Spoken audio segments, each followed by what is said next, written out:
Can everyone hear me good? Too loud? Good? All right.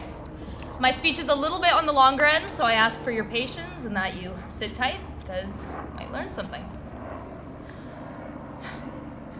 There's a shelf in my room that, up until this July, was filled, every square inch, with trophies, medals, banners, ribbons, stickers, all with the big number 1, big in gold, slapped right on them. One morning, I took my hand, and all across, right to left, swept every item on there into a trash bag. Now the only things on that shelf are a few perfume bottles and a can of dry shampoo, and one paper that says last place. How many people here do an extracurricular? Sport, or by show of hands, how many people here do an extracurricular? Yeah, good amount of people. Yeah, I'd assume as much. Now, how many people, by show of hands, have been told by their family, relatives, friends, they're the absolute best in the world at whatever it is that you do. You're the greatest of all time, even though you know that you really aren't. That they're just, Yeah, I see some hands, yeah. Sure, it's a great compliment, but at least for me, hearing the phrase the best thrown around too many times, it makes it feel like I'm being lied to. There are very prominent examples of people who have been acclaimed and thought of as the best at what they do. Tom Brady, Vincent van Gogh, Kobe Bryant, Adele, Neymar, the list goes on. So to be constantly told that I, some random teenager, am of that exact same caliber feels like a joke. An aggravating, annoying, and not funny joke that I've been told every day for the past few years. I'm a dancer, a ballroom dancer to be specific, and it's not really a kind of common type of dance like hip-hop or ballet, so let me give you a quick debrief. The world of competitive ballroom dancing is a world where every movement of every muscle is judged to the highest extent. And when I first started ballroom at 5 years old, I was shocked at how much discipline went into it. I got used to being yelled at by angry Russian instructors, and it became normal to receive constant corrections on every single thing I did, even when I didn't want to hear it. But that's often what a teacher who wants you to succeed will do. They'll point out your mishaps, and they'll do their best to improve them for your benefit. And I definitely benefited back then. Not to flex, but by the time I was around 8, I was already competing in different states and winning in every category for my age. I ended up taking a few years off from ballroom dancing, but once I entered high school, I decided I wanted to start up again. I joined a new studio, and I was eager to get back to my old self. I had some muscle memory, but I needed to practically relearn everything. I got a dance partner for hire since I wasn't at a good enough level to get a permanent one, and I'd have classes every week.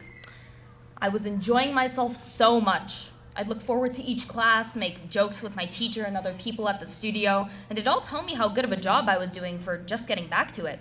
It was the complete opposite of the screaming Soviets I had to endure as a kid, and it was easygoing and stress-free. They'd call me this amazing, talented, gifted girl, and I ate it up and I believed every word. Until my first competition back. I remember that day. I had a custom-sewn dress, professional makeup and hair. I looked like you took me right out of Dancing with the Stars. I was competing in, simply put, a student category, which I understood because I hadn't been dancing for so long.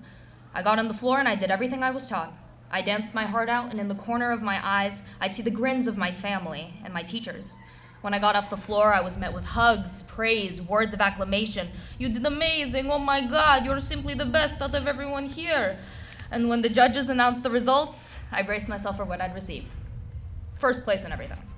Everyone around me was congratulating me, and I was extremely content with all the praise I was getting. But later that night, I sat down and carefully watched the playback of my dancing. And as I watched, I slowly began to realize that everyone's positive accolades and comments about my dancing didn't feel true in the slightest. I could see that I wasn't doing anything that looked remotely correct, even though my teacher and everyone else said I was. From then on, classes were never the same. Dancing was no longer a sport to me. Anytime I would do anything, I would always be told that it was great. And it was all so contradicting for me, because I knew the actual quality of the work I was doing, yet nobody would tell me the truth. I began to distrust every compliment I received, and it extended outward from dance. I, of course, became my harshest critic, and while it was good that I understood what mistakes I made, it made me constantly degrade every aspect of myself, from my looks and personality to everything else in between. I couldn't dance with the correct technique, I wasn't pretty enough, I wasn't smart enough, I couldn't leave my studio where I wasn't succeeding because I wasn't strong enough. I simply wasn't enough. So many not enoughs, and there was no way to ease them. Because even though people would tell me things that would go against these negative thoughts, I just couldn't believe them. The only human I believed was myself, and myself had nothing positive to say about me. Next thing I knew, it was July, time for another competition. But this one was not like the other ones I had before. Instead of the student category, my partner and I were registered to compete in a real championship. My first championship since I was 8. This meant that I'd still be dancing against people my own age, except these people have been dancing nonstop since they came out of their mom. And I thought to myself, I don't stand a chance. I stepped on the floor, put on a smile, and gave it all I could, even though I felt like I couldn't. The second the music ended, I went straight off the floor to my room to pack my things. I didn't want to face the sea of empty, meaningless compliments I was inevitably going to be drowning in. Once the results came out, I quietly went down to the lobby to the booth where they were giving them out. I was handed a little gold plastic trophy and one piece of paper with my scores. Out of 4 couples on the floor, I got 4th. For the first time in my life, I got last place. For the first time in my life, I saw a score that aligned with my way of thinking, and it broke me. But it also broke the bars of the prison I locked myself into. I got a wake-up call. This time, instead of degrading myself, I became obsessed with proving that score wrong. I broke up with my teachers and my partner, and even though distancing myself from familiarity was hard, I knew and had proof in my very hands that without a fresh start, I was getting nowhere. I soon began training with an international champion from Ukraine. I told her all about my distrust of compliments, seeing mistakes that no one would tell me how to fix, and I showed her a video of me dancing at this most recent competition. She said I had so much potential and that it was saddening to see 3 years go to waste because I wasn't being trained correctly, because I didn't yet have the will to get up and find someone who had my best interest in mind. Whenever I did anything, she wouldn't immediately code it in compliments. Instead, she would always ask me, "What do you think?" And after just a few weeks, for the first time in a very long time, I was happy with what I saw.